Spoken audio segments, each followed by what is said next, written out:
magnificent. As war rages on in the Middle East, the conflict's reverberations are beginning to be felt here in the United Kingdom. British motorists are experiencing soaring fuel prices at the pumps as a direct result of the escalating tensions. And calls are now growing for the Labour Party to reverse its planned fuel duty increase in the autumn. Now, leading that charge is Reform UK. And earlier on today, Reform UK's Treasury spokesman, Robert Jenrick, set out his party's plan to slash fuel duty. Derbyshire to send a very strong message to Rachel Reeves that we want her to postpone, to cancel the increase in fuel duty that she has planned for later this year. This is the worst possible moment for Rachel Reeves to be hiking fuel duty. And meanwhile, this afternoon, finally, after 7 long, tortuous days since the announcement that the HMS Dragon would be deployed to Cyprus, it finally hoisted anchor and set sail. Well, joining me now to discuss all of this and more is Reform UK spokesman for Home Affairs, Zia Yusuf. Zia, welcome to the show. It's a pleasure to have your company. Before I get to your fuel duty announcement today, may I get your reaction to, at last, what took them so long? Sing hosannas. HMS Dragon has finally set sail for the Med. Well, look, anyone who has been close to the British military now in recent years could have told you that, sadly, our armed forces have been massively hollowed out and underfunded by, it started really under Tony Blair and continued under 14 years of Tory government and has continued now under Labour. And tragically, Britain has been unable to project power militarily at a point when it was really needed. Our sovereign territory was attacked. That's not subjective or speculation. It was. An RAF base in Cyprus was attacked, and we tried to get a destroyer. This country tried to get a destroyer out, and basically it turned out that all of them were in maintenance at the same time. And what is the point then of a country that spends £60 billion on defence if it can't project power using the Navy with a single destroyer? And by the way, what's the point of spending 60, 70 billion pounds a year on defence if we have a permeable border, one that has been breached by almost 200,000, mainly men from countries that despise Britain, invading the country effectively over the last 8 years. I think people watching this programme who pay their taxes, I don't think they feel safe right now. And I think they're rightly furious about the way in which Tory and Labour governments have just completely wasted their money. And the years, of course, these wars in faraway lands always tend to pinch British people in their pockets, no more so than the soaring price of oil. Petrol on British forecourts today. Reform UK unveiled their plans to help tackle that. Tell us all about it. Well, look, it's very simple. One of the most insane things that Labour has announced is that they want to increase fuel duty by 5p. And of course, this comes in the midst of oil prices, crude oil prices going through the roof. It's going to come at the expense, obviously, of hardworking British drivers who are going to end up paying through the nose for this. So what Reform have been really clear about, and I think Nigel and Robert did a great job today in getting this message out, is that Reform would immediately reverse this insane increase in fuel duty, 5p. A lot of people may not realise that a significant percentage of the amount of money they pay at the fuel pump is a direct consequence of decisions that politicians in this country make because they hate drivers. Let's be crystal clear, right? So for at least a couple of decades now, there's been a war on the motorists. Anyone who wants to drive, and especially anyone who wants to drive, God forbid, a car with an internal combustion engine, has been persona non grata, and every instrument of state has been weaponized to try to persecute those people. Reform's not going to do that. And not only are we not going to do that, we're going to reverse all of that. So we won't do that we'll reverse that awful 5p increase in fuel duty. And how will we fund it? I'll tell you how. By ending the Mad Ed Miliband schemes of things like carbon capture and, the boiler upgrade program that nobody wants, and the the electric car subsidies. That will save £13 billion, billion with a B, £13 billion on things that nobody wants. The United Kingdom is less than 1% of global carbon emissions. And obviously China is almost a third. And so, look, we've got to be crystal clear about what our priorities are. Reform is on the side of hardworking British people who just want to heat their homes, maybe go for a drive in their internal combustion car. And that's why one of our flagship announcements on cost of living, you'll hear a lot more about this from us in the coming weeks, is to reverse the awful increase in fuel duty.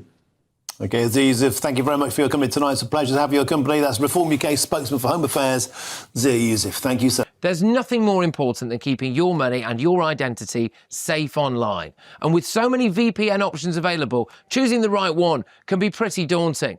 But this video's sponsor, ExpressVPN, is making the choice easier for GB News viewers. ExpressVPN is offering up to 75% off, plus 4 extra months free. That's top-level security from just £2.49 a month, and you're covered by their 30-day money-back guarantee. So just click the link in this video's description or scan the QR code now. Remember, when you're online, you are often sharing personal data, so hackers can steal your information, your passwords, your photos, and your bank details in just seconds. But ExpressVPN encrypts your connection, making it virtually impossible for hackers to access your personal information. So why choose ExpressVPN? Well, it couldn't be easier to use. With just one click, you are protected.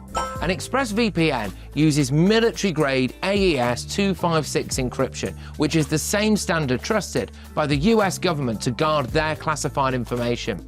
With their new tiered plans, you can protect up to 14 devices at once and manage passwords securely. Live chat support is available 24/7, and it typically connects you in under a minute with a real person. Click the link in this video's description or scan the QR code to get up to 75% off ExpressVPN, plus 4 months extra for free. Start protecting yourself today with ExpressVPN. Now back to my panel. Of course, I'm still joined by the founder of Blue Labour, that's Lord Maurice Glassman, and the editor of the Sunday Telegraph, Alistair Heath. Lord Glassman, may I come to you first? Back to HMS Dragon, almost totemic of a government, anchored to the spot, frozen in the headlights, impotent off the shore of Portsmouth, when surely anybody with half a brain could have seen 7-8 weeks ago a huge build-up of the American armada. Why on earth were we routed to the spot?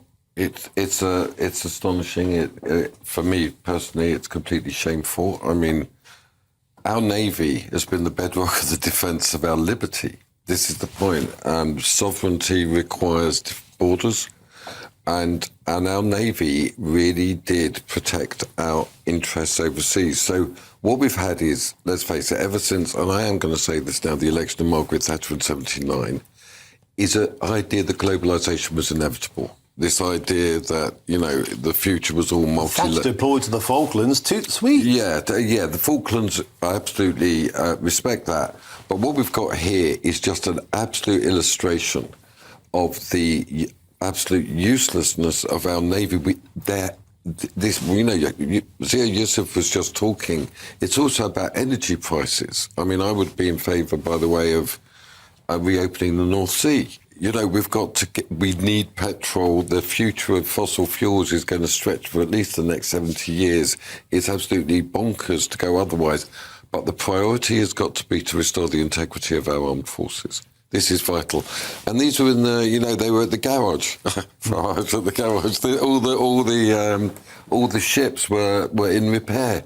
I mean, this is indicative of a very long period where we didn't think there'd be war. Now there is a war. There's 2 wars. There's a war in Ukraine and there's a war in Iran. And the restoration of the constitutional monarchy is, again, like trial by jury. This is our system. That we should be at the front of this. But as Heath, once again, it is, by the way, Macron is swanning it down the Strait of Hormuz in the Charles de Gaulle, and we're nowhere to see. How embarrassing was that yesterday? Well, it's deeply embarrassing because, I mean, Macron talks a lot of nonsense, but occasionally he does the right thing, and here he clearly did the right thing, and he was singing La Marseillaise with the sailors on one of the ships, and it was incredible, you know? And you just couldn't believe. Obviously, Keir Starmer would never do that. Well, God save the King on the ship. Right. I mean, but exactly. But I think we need massively more defence spending. Right. We need to massively increase our defence spending. We need to massively sort out our manufacturing supply chains for defence. Yes. We need to be able to produce tons of weaponry and other kit in the UK. We need to rethink all of that stuff. That's been the hymn sheet for decades. Nobody's actually got on with it. We need to spend 5% of GDP probably on defence. At least. And then we need to completely change how we spend the 5% of GDP. Because we still, as somebody said, we still spend quite a lot of money on defence. But it's failing miserably to deliver what we needed to deliver. The procurement's insane, it's terrible, it's awful. Slow. The decisions are extremely bad. The wrong stuff's being bought, we're behind the curve and all that. By the way, even the Americans, I think, don't spend enough on defence. I think this war's a technical triumph in the way the Americans and the Israelis are obliterating the Iranian military. But America too needs to spend more. Gentlemen, let's interject. I've got some breaking news for you on that key vote on jury trials that's happening right now in the House of Commons, and it's this. David Lammy's controversial court reforms have been supported by MPs who voted 304 to 203, that's a majority of 101, to pass the Courts and Tribunals Bill at its first Commons hurdle. Now, this comes after a Labour MP accused David Lammy of using victims as a cudgel to drive through reforms to the court system, as she spoke of her own experience of being raped. Quick reaction from my panel. Lord Maurice Glassman, if I may first come to you. You feared this would happen. Now it has. This is a shameful moment, surely, in British democratic history. Yeah, I think it's a shameful moment in the history of Labour, which always stood up for trial by jury. If you look at the whole history of it, actually from the Chartists all the way through. So this has got to be opposed. Well, that will next be coming your way into the laws. Lord Glassman, can you confirm tonight you'll be voting against this? Absolutely can confirm that, yeah. So you'll be voting against David Lammy's This bill? is a constitutional issue. This is completely out of order. You know, I consider myself to be loyal to the Labour tradition by voting against it. And you think this is not part of the Labour tradition, it's a violation? Yeah, I think it's a desecration, actually. It's horrid. It's the sort of thing that Whigs used to do, you know. The poor law, off with just dump them. And that's Heath. Withering words there from Lord Glassman. I suppose we knew this would get voted through. People sadly, abstained. yes. I mean, obviously not enough people voted against it, not enough people abstained, and there you go. It's past this stage in the process. I think it's a terrible and sad day. I think we've vandalised our constitution for years in this country. I mean, the thing I fail to understand is why do the British elites dislike the characteristics of this country's political and constitutional settlement that other countries believe to be one of our greatest... Revere. Yes, exactly, one of our greatest legacies of the world. We've offered these incredible things and we're just trashing them all. But Orwell wrote really well about this, yes. you know. No, I agree, yeah. They'd rather steal from the poor to say a good word for their country. Is this, though, gentlemen, symptomatic of where we are in Britain now? The elites don't trust the people. They haven't trusted the people since Brexit. They haven't, the lawyers seem to view the great and washed, the hoi polloi with contempt, and now we've got this. And now the people don't trust the elites either. So this is a really serious moment of legitimacy in relation to the state as well. This is profound. And we don't venerate what is beautiful about our country, and part of that is this inheritance of the balance of interest, not the separation of powers, which keeps lawyers in their place. But by the way, no one even understands that anymore. I mean, if you ask a random educated person in this country, they'd probably think we have a separation of powers. This kind of American culture has permeated everything. OK, gentlemen, we have to leave it there. Strong words. Maurice Glassman will confirm that you'll vote against this in the Lords.